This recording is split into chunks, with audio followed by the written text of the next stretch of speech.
Tinatayang nasa 11.4 billion pesos ang umano'y budget insertion ni na Senator Pia Cayetano at Senator Alan Peter Cayetano noong 2025. Ang detalye ng balitang yan ihahatid sa atin ni Pink Feliciano. Pink! Yes, Ani, sinabi nga ni Senator Consuelo Lacson na tinatayang 4.7 billion ang umano'y budget insertion ni Pia Cayetano, bagamat hindi pa nila natutukoy kung magkano rito ang naipatupad. Samantalang nasa 6.7 billion naman ang umano'y budget insertion ni Senator Alan Peter Cayetano, kung saan nasa 75 million lamang ang hindi pa naipatutupad dahil karamihan umano sa mga naipatupad na proyekto ay nasa Taguig. Kaugnay nito, sinabi ni Lacson na kailangan pa ng karagdagang investigasyon para malaman kung may kinalaman si Pia Cayetano sa mga umano'y irregularidad sa flood control project.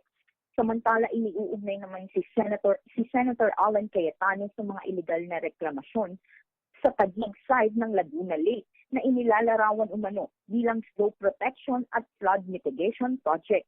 Umaabot na sa 32 ang umano'y anomalous flood management project sa lungsod. Ayon sa Philippine Reclamation Authority, wala umanong permitang mga reclamation projects na tinutukoy. Pink Feliciano, Newsline.